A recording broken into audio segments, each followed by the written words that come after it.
They said the old codes would keep them in check, that honor ran deeper than blood, that the sword of the Oyaban would never turn on his own.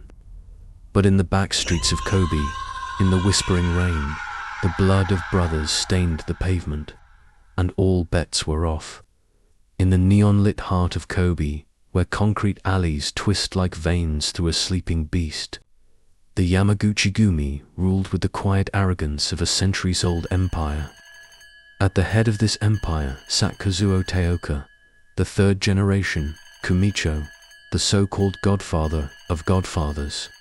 He was a man whose face never betrayed emotion, whose words carved futures in stone, and whose mere presence could still a room of men trained to kill without hesitation. But in 1981, Toka was dead, and with him, the spine of the Yamaguchi-gumi cracked. Toka's passing was quiet, a heart attack during dinner at a mistress's apartment, far from the blood and blade that defined his career. But the silence of his death was not echoed by the aftermath. Like a lion brought down in the savannah, the predators circled. The funeral was a display of cold precision, more soldiers in suits than mourners in grief. Underneath the ritual and incense, a deeper game was already moving. Hiroshi Yamamoto, the long-serving Wakagashi second in command, had believed the seat of Kumicho would be his. He had bled for Taoka, led hits on rival clans, protected the family's borders like a loyal hound. But tradition and hidden hands had other plans. The Syndicate Council, a shadowy round table of senior Yakuza lieutenants and advisors, chose instead Masahisa Takanaka, a younger, more charismatic figure with strong political ties and a vision for expanding the group's reach into Tokyo and beyond. Yamamoto was not present at the vote. No one dared tell him until after the ink had dried. His silence lasted 3 days. Then, in a calculated storm of fury and betrayal, he walked out. With him, he took over 3,000 soldiers, officers, and foot soldiers' men, loyal not to the title of Kumicho, but to the man who had kept them alive through wars, prison, and blood oaths. He called them Ichiwakai. And so, in the summer of 1984, the streets of Kansai region held their breath. Japan's most powerful crime family had fractured. But this was not a clean split. This was not negotiation. This was war. The first body dropped in Osaka, in the parking lot of a pachinko parlor that doubled as a front for gambling and meth distribution. The victim, a low-ranking Takanaka loyalist, was shot twice in the head as he opened the driver's side door of his car. The second was less discreet.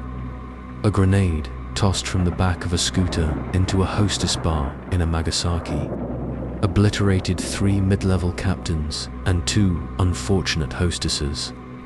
The bar's sinner, glowing red cherry blossoms, molded in the aftermath, a twisted neon stem burning like a fuse. The Takanaka side retaliated in kind. A convoy of black sedans boxed in a known Ichiwakai drug runner on a suburban street in Kobe, ramming his vehicle and pulling him from it in broad daylight. What they did to him was never confirmed. His body was never found, but rumors spread of knives, acid, and a videotape meant for Yamamoto's eyes only. The police, long used to Yakuza politics staying under wraps, began to panic. These killings weren't just targeted, they were theatrical, meant to send messages, to stir fear not only in the underworld, but in the public, and worse, innocents were dying. A young woman, an elementary school teacher, was caught in the crossfire when 2 gunmen opened fire at a restaurant in Kyoto. She had been celebrating her engagement.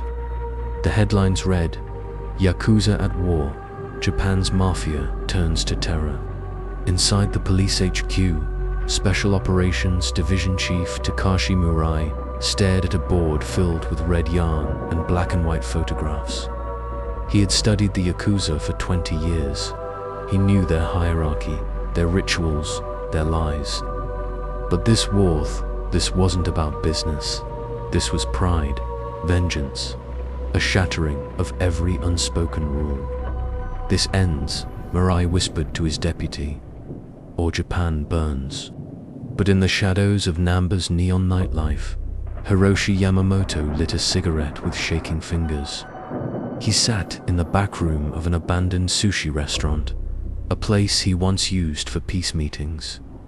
Now it served as his war room.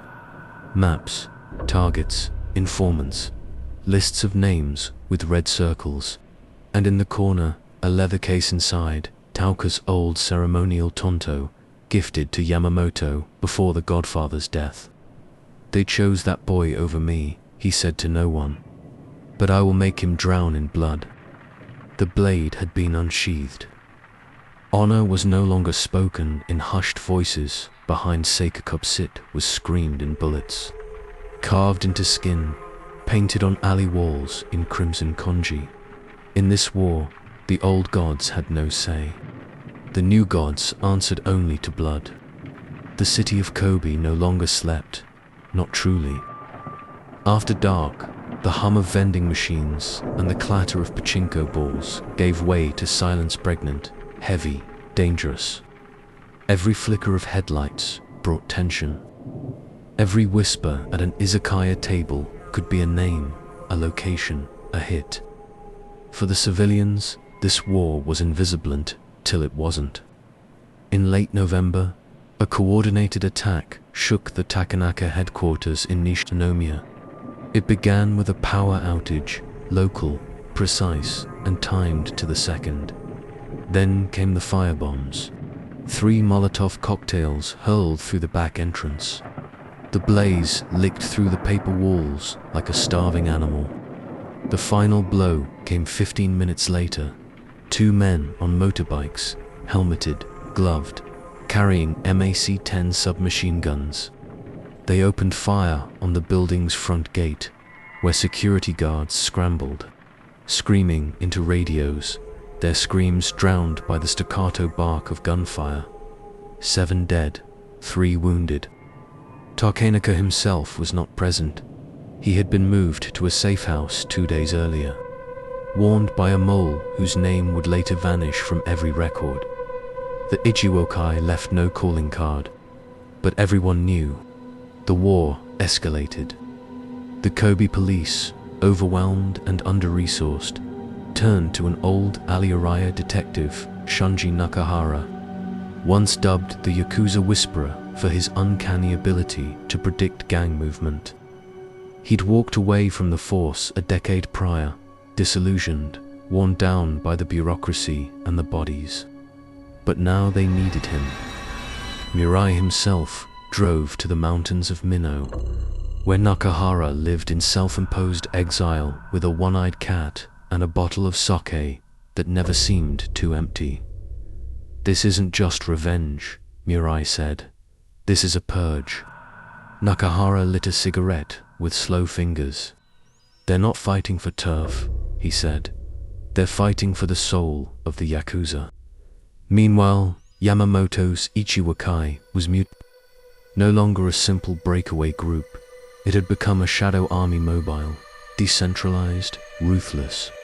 He employed Ronin Yakuza freelancers, killers for hire with no tattoos, no loyalty, only price tags. His lieutenants moved in rotating convoys, never sleeping in the same house twice. The city became a chessboard, and Yamamoto was playing shogi with blood. He issued a list, 20 names, high-ranking captains of the Yamaguchi Gumi, loyal to Takanaka. Beside each name was a date.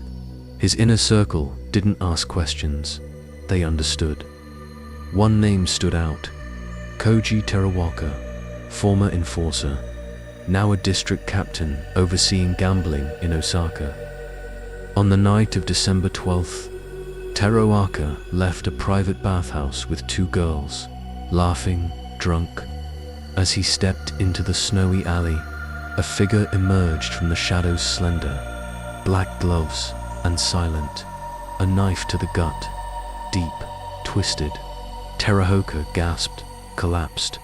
His final vision was the steam from the bathhouse mingling with his own blood on the snow. Takenaka responded swiftly. He authorized sanction orders, a rarely used Yamaguchi tactic dating back to the 1960s. It meant kill on sight. No permission needed, no signatures, just names. It was a green light for open war. That week, Ichiwakai operatives began vanishing. One was found floating in the Yodo River, hands bound, mouth filled with cement. Another was discovered buried in the mountains near Ashia, his tattoos peeled from his skin like parchment. And then came the bombing in Tokyo. A small Ichiwa satellite office was obliterated by an explosive device planted in a vending machine outside. The explosion shattered windows across 3 blocks. CCTV footage showed a man in a salaryman suit calmly placing a briefcase next to the machine, then walking away. His face was never identified. But the most devastating move of all came on January 26, 1985. Masahisa Takenaka, Kumicho of the Yamaguchi-gumi, was visiting a mistress in a discreet apartment in Suita, Osaka. The visit was unannounced. No bodyguards, no convoy, only a single aide waiting in the car below. At 3:12 a.m., 3 men entered the building. 2 carried suppressed handguns. The third, a small man in a grey windbreaker, carried a traditional wakizashi. They opened the door without knocking. The neighbors would later report hearing nothing, only the faint sound of dripping water. When police arrived 6 hours later, summoned by a landlord worried about unpaid rent, they found Tokunaka's body sprawled across a tatami mat, eyes open, throat opened from ear to ear. On the wall, written in blood, a single word, Kazoku, family. The Yamaguchi-gumi reeled. Their leader was dead. His assassination shattered whatever order remained. In response, a new Kumicho was hastily installed. Tokutaro Takayama, a traditionalist, older, colder, less patient. His first act was to declare full war not just against Ichiwakai, but against all who sheltered them. Allies, fence-sitters, even corrupt politicians known to favor Yamamoto's men. The gloves were off, and in the flickering dawn of a city on fire, Hiroshi Yamamoto stood in an abandoned temple in Nara, staring at an altar no longer used for prayer. He placed a piece of Tokunaka's bloodied kimono on the stone. "They think they've won," he said. But this was only the opening move. In war, there are no bystanders, only those who haven't yet been targeted. As the death toll mounted, a foreign eye turned toward the bloodied underworlder man who came seeking truth, and found himself in the crosshairs of gods and ghosts. Tokyo, February 1985. The rain was a fine mist, the kind that soaked through suit jackets and secrets. James Keller, an American journalist with the Chicago Tribune, had come to Japan chasing an idea. It started as a sidebar, the rise of Asian organized crime, a piece meant to complement a wider feature on narcotics in the Pacific Rim. But the story had teeth, and it had names. He'd arrived 3 weeks after the assassination of Masahisa Takenaka, the head of the Yamaguchi-gumi. By then, the Japanese press had gone into a frenzy, but only in whispers. The Yakuza were not to be spoken of loudly. Not in the cafes, not in the newsroom, and never in print, at least, not without veiled euphemisms. James didn't care for euphemisms. He wanted blood, motive, names, and he was going to get them. He started in Shinjuku, the district of neon gods. Hostess, bars, love hotels, Baccali gambling dens guarded by men in Armani suits and dragon tattoos. He met his first contact in a karaoke bar at 3 a.m., a disgraced former Kize Yakuza. or business gangster who once managed real estate fronts for the Yamaguchi Gumi. "You want to understand the war?" the man asked, slurring his whiskey. "Then understand this. There are no sides, only debts and ghosts." The man disappeared 2 days later. James found out through a contact that his body was discovered in Saitama, hanging from a bridge, his tongue cut out. Welcome to Japan.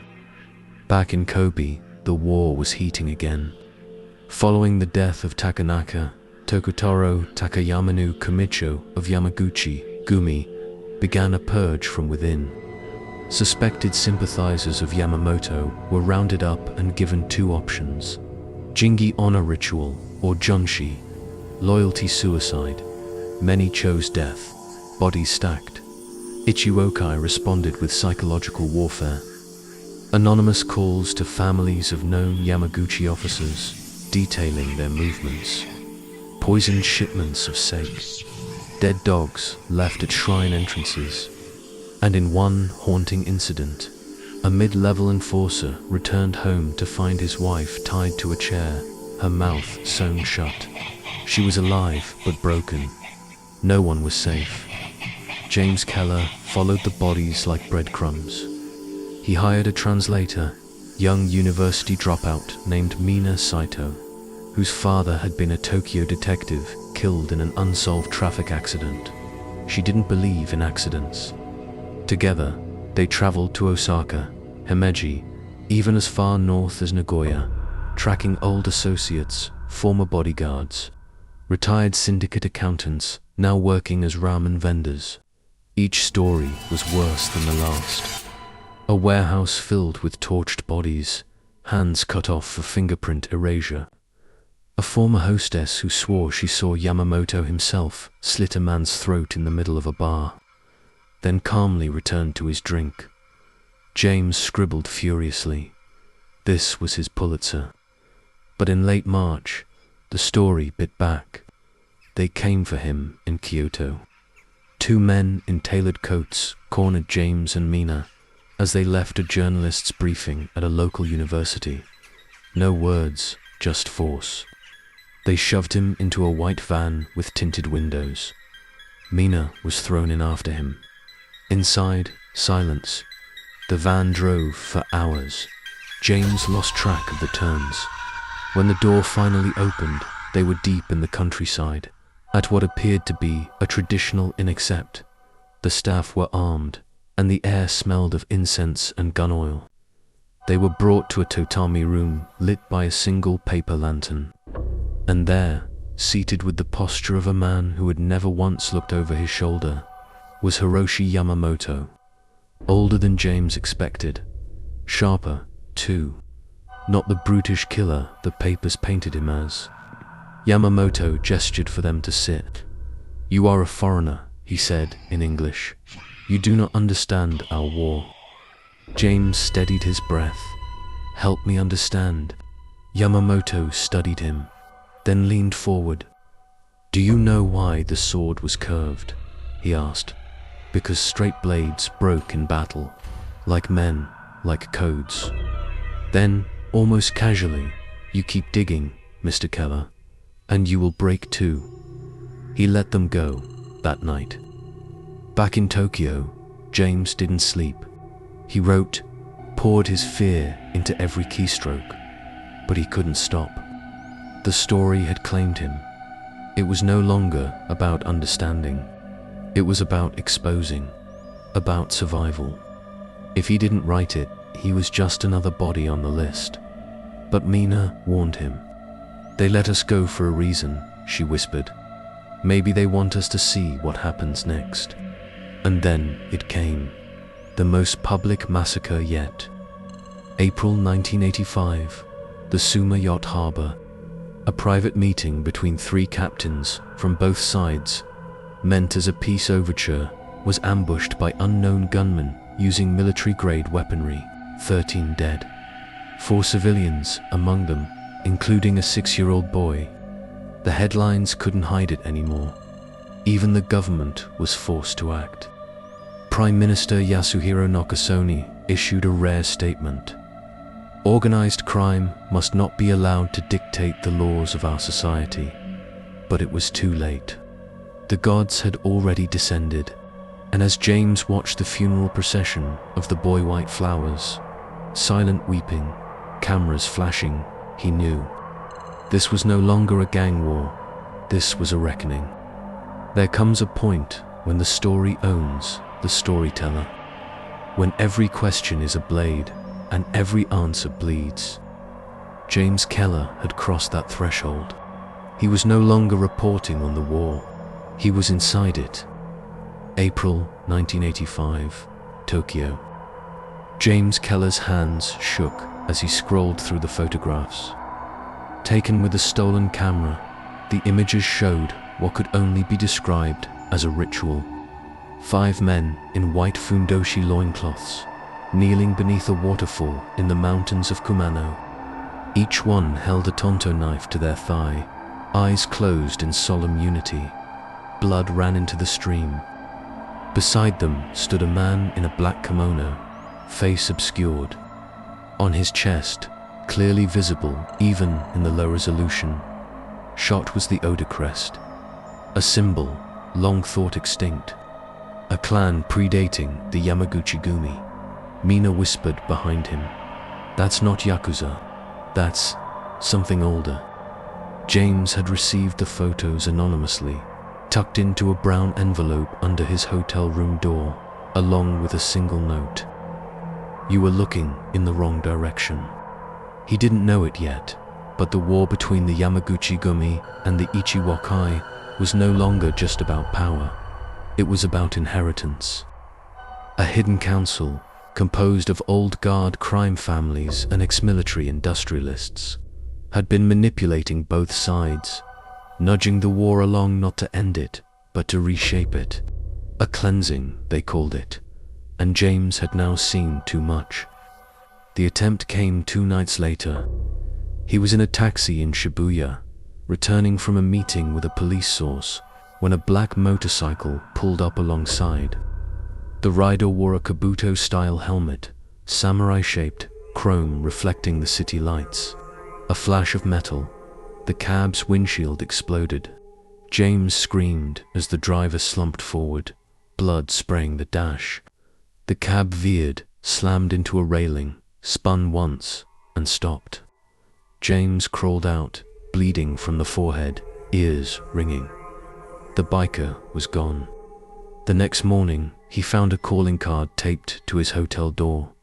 "You've entered the Kyoden-S game. There is no press pass here." He needed to disappear. Mina arranged a safe house in Nagano, a secluded temple run by her uncle, a disgraced Buddhist priest who had once performed last rites for executed Yakuza members in secret. There, between the scent of pine and rotting prayer scrolls, James began piecing it together.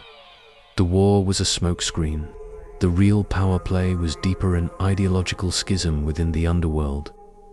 On one side, the modernizers, led by Takayama, wanting to convert the Yakuza into a business empire, real estate, tech, politics. On the other, the traditionalists, shadowed behind Yamamoto, but also behind something older, something darker, the Kyodan, a spiritual mafia, tied not just to Japan, but to wartime experiments, occultism, and whispered ties to the Unit 731 relics documents, bodhis, rituals. Yamamoto wasn't just fighting for control. He was trying to resurrect a belief system, one that viewed death as currency. Meanwhile, back in Kobe, the violence reached biblical levels. A Yamaguchi convoy was ambushed with C4 under a Bridge 7, killed. Their bodies ritually arranged in a lotus formation. An Ichiwa lieutenant was crucified to a warehouse wall, his body skinned in the pattern of a no mask. The media called it madness, but James knew it was theology. Then came the leak, a briefcase handed off in an Osaka alley. Inside, tapes, photos, and a name.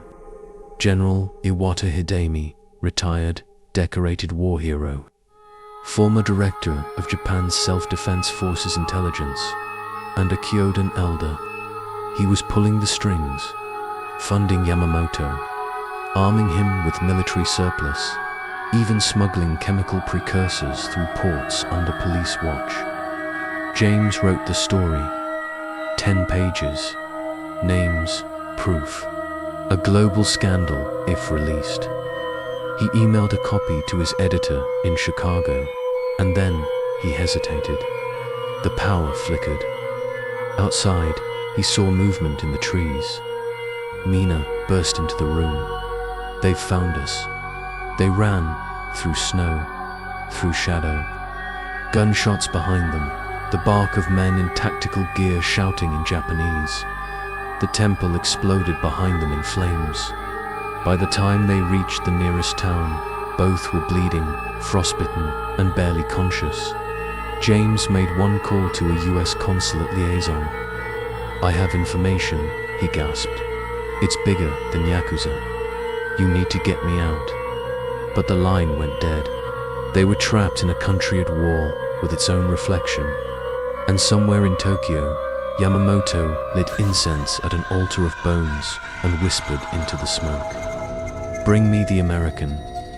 The deeper you go, the less light follows."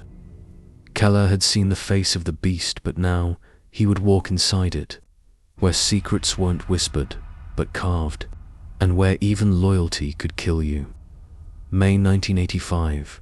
Yokohama. James awoke bound to a chair, arms numb from blood loss, head ringing. The room smelled of mildew and bleach. Fluorescent lights buzzed overhead. A man stood by the window, back turned, smoking a long, thin cigarette. When he spoke, his voice was soft, almost polite. "You write very well, Mr. Keller." James didn't answer.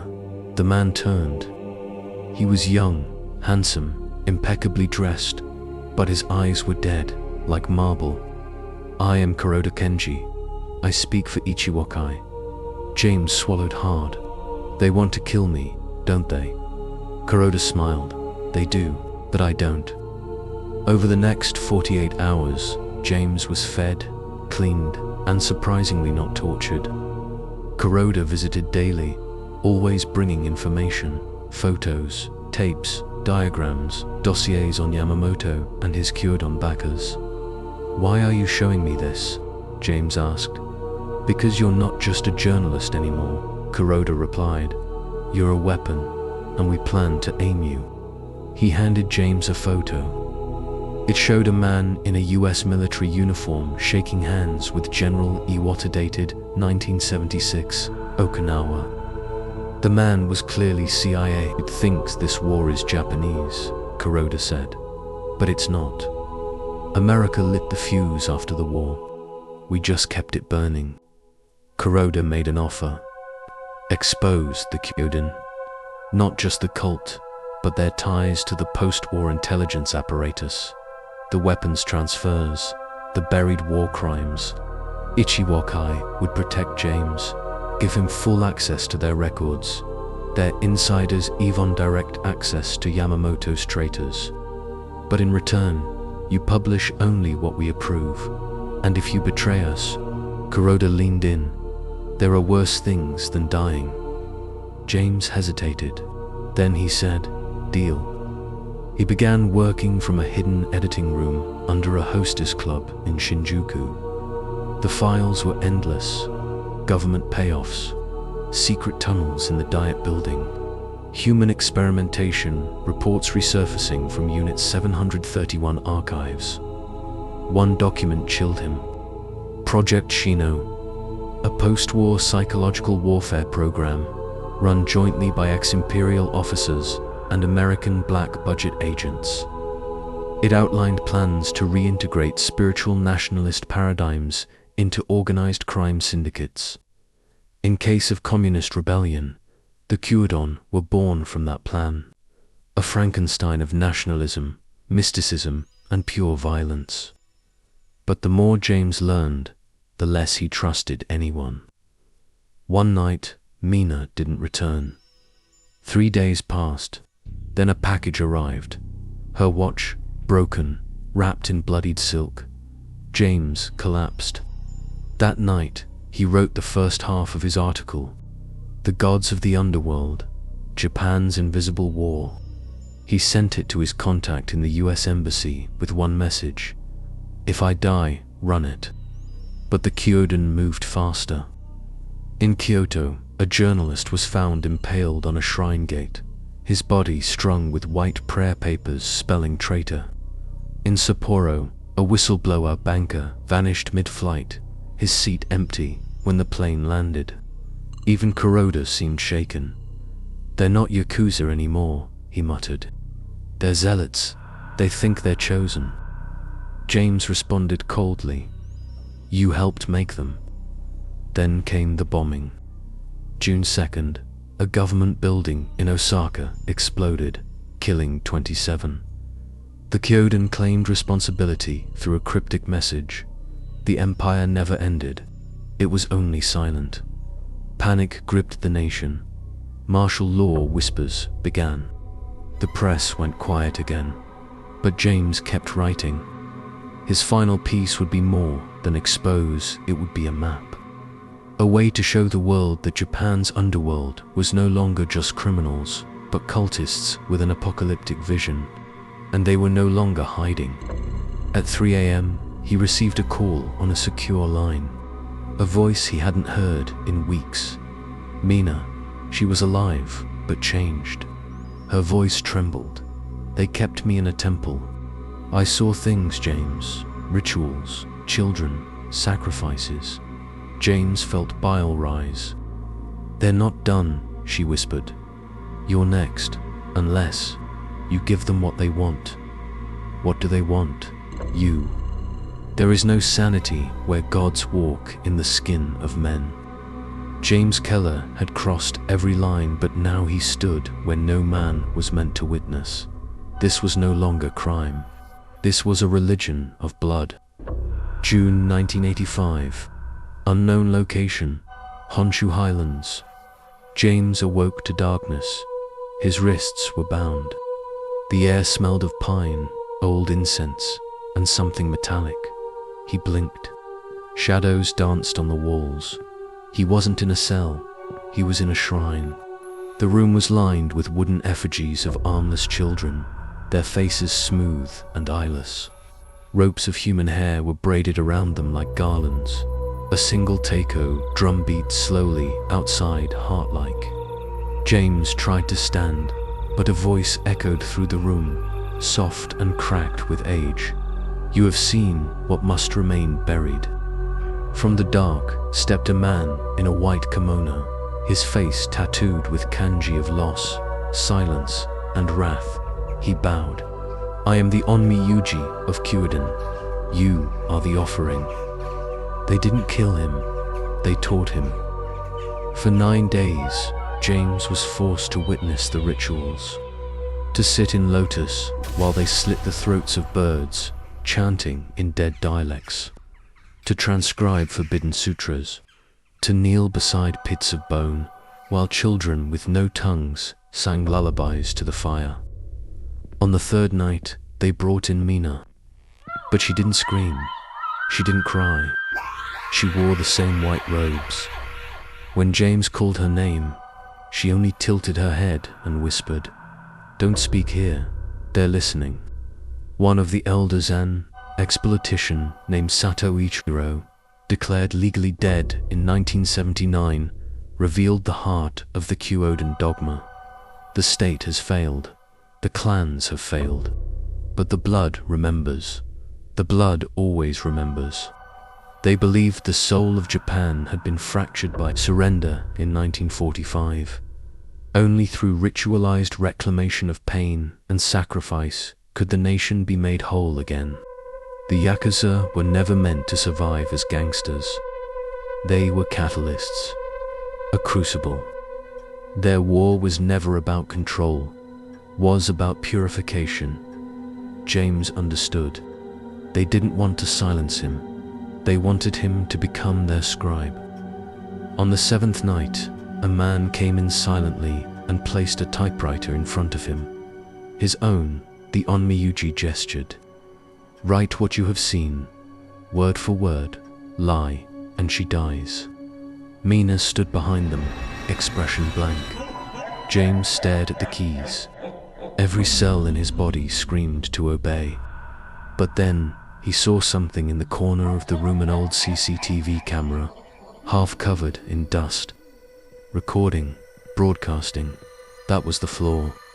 James began typing, but he wasn't writing their doctrine. He wrote in code a cipher he had used as a young reporter embedded with guerrillas in Colombia. Every other line was a mask, but buried in the syntax was a message to the outside world. He needed only to get it out. On the 9th day, he saw a familiar face in the courtyard. Kuroda, but Kuroda wasn't armed.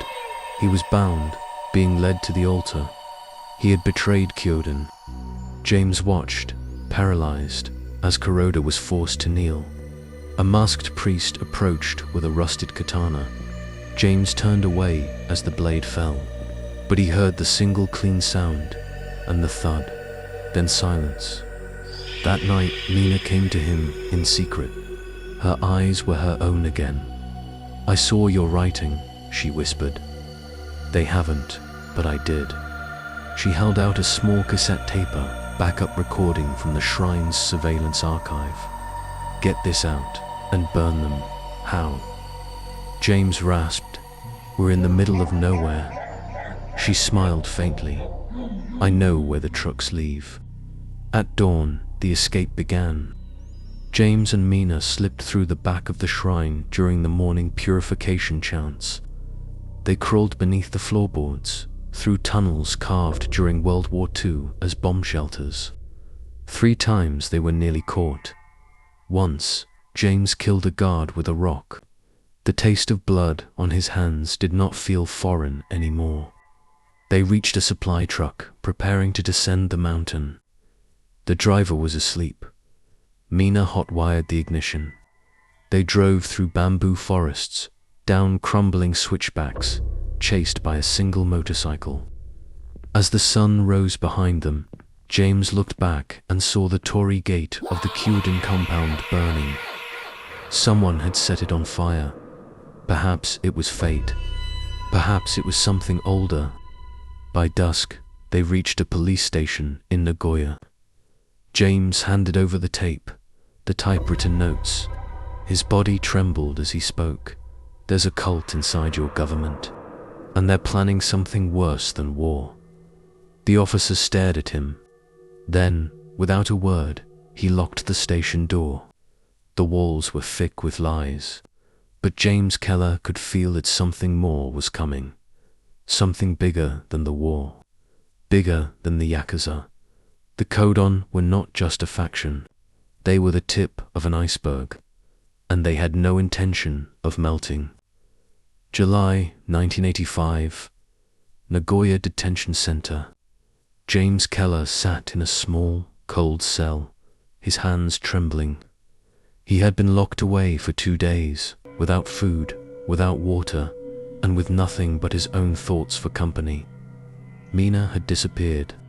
He hadn't seen her since the night they escaped the Kurodon shrine, but he knew she was still alive. Somehow, he felt it, but she wasn't coming for him, not yet. Through the bars, he saw the guards moving with practiced indifference. The walls felt suffocating. His throat was parched, and his body screamed for sleep, but his mind was razor sharp. He had done it. He had sent the recordings, the typewritten notes. The police were taking action at least. That's what he had been promised. But the more he thought about it, the more paranoid he became. Who could he trust? Who was part of the game, and who was simply a pawn? And then came the visitor. Captain Saito entered the room, his uniform immaculate, his demeanor cold and unbothered. He was a tall man, broad-shouldered, with hard eyes that seemed to penetrate through James as if he were already a dead man. The captain sat down, folding his hands in front of him. "You are James Keller," he said, his voice calm but carrying an edge. "Journalist. You've been making quite a mess of things." James kept silent, but his mind raced. "Kyoden is not just a gang. They're part of a much larger network," Saito continued. "You've stumbled upon something dangerous, something we've been trying to control for decades." James looked at the officer, trying to understand. "What are you saying?" Saito leaned forward. "The Yakuza, the war, the bloodshed, it's all been by design. We didn't just let them run wild. We've been steering them. All these years, you've been chasing shadows, Mr. Keller. But the truth is far more complicated than you can imagine." James's pulse quickened. He had heard whispers hints that the Japanese government had been complicit in Kyoden's rise. But now it seemed that the truth was even more sinister. "Who are you working for?" James asked, his voice hoarse. Saito's lips curled into a thin smile. "I'm working for the same people who control this country. You've met them. You've seen the power behind the veil. Kyoden is not the final chapter. They are just the beginning of a larger story." James felt his chest tighten. "What do you want from me?" Saito leaned back in his chair, his fingers steepled. "We need you to help us. You're a wild card, unpredictable, and that's exactly why we need you." James blinked. "What? Help you do what?" "We want you to expose the Kyoden," Saito said, his voice suddenly taking on a dark edge. "But on our terms. We need to control the narrative. We need you to write the right story, one that'll turn the tide in our favor." James's blood ran cold. "You want me to lie?" Saito smiled again, his eyes narrowing. "I want you to write the truth, but we control the lens." James sat there, staring at the man across from him, his mind racing. This was it, the final moment. The world was teetering on the edge, and he had been given the chance to change everything. But at what cost? If he refused, he would disappear. His name would be erased. He would never see the light of day again. But if he agreed, he would be part of the system at all, just like the men he had fought to expose. Suddenly, the door to his cell opened. Mina stepped in, but she wasn't the same woman he had seen days before. She was changed. Her eyes were hard, and her face was gaunt. "Mina," James whispered, his voice breaking. She looked at him with a strange coldness. "James, I'm sorry." The truth hit him like a hammer. Mina wasn't just an ally. She wasn't just a partner in this fight. She had been playing both sides. Mina was working for Saito. And Saito had known James would come to this moment. He had manipulated everything. His entire journey had been nothing but a setup. Mina stood in front of him, her hand trembling as she reached into her pocket and pulled out a small silver key. "It's over," she whispered, unlocking the cuffs on his wrists. "You have to make a choice. Fight or surrender." James looked at the key, his heart pounded. He was being played, but the question was, who was playing him? Was Saito pulling the strings? Or was this Mina's plan all along? James stood slowly, his hands still shaking, his mind racing. He had a decision to make. The truth was out there, but could he handle it? The question now was, could he destroy the Kyoden without becoming part of the same corrupted system? Some sacrifices burn brighter than others, but the flames never leave. James Keller had reached the final chapter of his story. The question now was, could he escape the ashes, or would he burn with them? August 1985, Tokyo. The city buzzed with its usual energy, the neon lights, the crowded streets, the endless noise. But to James Keller, everything felt different now. The air was thicker, charged with secrets and betrayal. Every step he took felt like it might be his last. The key was still in his pocket, heavy and cold against his skin. Mina had given it to him, but he wasn't sure why. Was it a last chance, or was it simply a trap? Mina had vanished after their conversation in the cell. No trace. It was as if she had been swallowed by the city itself. He couldn't tell if she had been trying to help him or if she had been playing him all along. Now, James was on his own. He made his way to the abandoned warehouse, the meeting spot where Saito had arranged for them to finalize their deal. He didn't know what he expected to find, perhaps some grand revelation, or perhaps an even darker trap. As he entered the warehouse, he saw Saito waiting for him, calm and composed as always. His hands were folded in front of him, his posture perfect. But this time, there was something different about him, a sense of urgency in his eyes. "You came," Saito said, his voice a mix of relief and calculation. "I was beginning to wonder." James didn't respond immediately. He simply looked around, taking in the surroundings. The warehouse was empty, except for a few crates and an old, rusted truck in the corner. "You've been playing both sides," James finally said, his voice hoarse. "Kyuden, the government, Mina, all of it." Saito's lips curved into a smile. "I'm playing the only side that matters. Power." James clenched his fists. "You're not going to get away with this. The truth will come out." Saito's smile widened. "The truth, my friend, the truth is relative. You've seen how it works. The Kyuden isn't just a gang. It's a weapon, a tool. The government has used them for years to maintain control, to keep the balance of power. We're not in the business of truth, Keller. We're in the business of survival." James felt the weight of those words settle over him like a shadow. Everything he had believed, everything he had fought for seemed meaningless now. The Kyuden, the Yakuza, the blood, it was all part of the same game. "Why me?" James asked, finally. "Why did you bring me into this?" Saito's eyes softened, almost as if he was explaining something to a child. "Because you're a tool, a useful one. You see, the world you think you understand, the world of journalists and truth, it's over. This is the new world, the one where power is the only currency." James felt the knot in his stomach tighten. "You want me to write your story?" "No," Saito corrected. "I want you to write the world's story, our story." There was a long silence between them.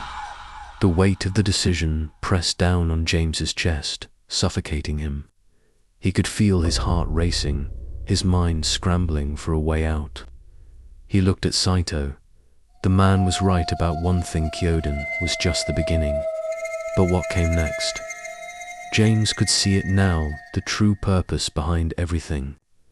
The shadowy world of espionage, the endless political machinations, and the corrupt system that kept it all in place. Saito wasn't just a Yakuza leader. He was part of a larger conspiracy that had infiltrated every level of power. But could James destroy it? Or would he become just another cog in the machine? Before he could decide, there was a sound. The warehouse doors burst open. A group of men, heavily armed, rushed in Kyuden enforcers, their faces hidden behind masks. They surrounded James and Saito, their weapons raised. James's breath caught in his throat. A betrayal. It had to be. Saito stood unflinching. "Do it." The men moved to grab James, but he was ready. With a swift motion, he drew the silver key from his pocket and used it to trigger the explosives that had been planted in the warehouse's foundation. The entire building shook, the walls collapsing in on themselves as the blast reverberated through the night. For a brief moment, everything was chaos. When the dust settled, James was on the ground, his ears ringing, his body aching. He could barely move, but he had done it. He had blown up the place where it all began. The Kyuden, the government, the deal. Saito was gone. Mina appeared in the rubble, her face shadowed but her eyes alight with something dangerous. "You did it," she whispered, "but there's no going back now." James struggled to sit up, the pain too much. "I never wanted to go back." Mina held out her hand. Together, they walked away from the wreckage. Epilogue: the world would never be the same. The Kyuden was shattered. The truth about Japan's underworld and the government's complicity began to emerge, though it was buried in the noise of political spin and media manipulation. James Keller never returned to the life he once knew. He disappeared, a ghost in the crowd, his story still untold, his name fading into the shadows. But he had made his choice, and for the first time in his life, he was free.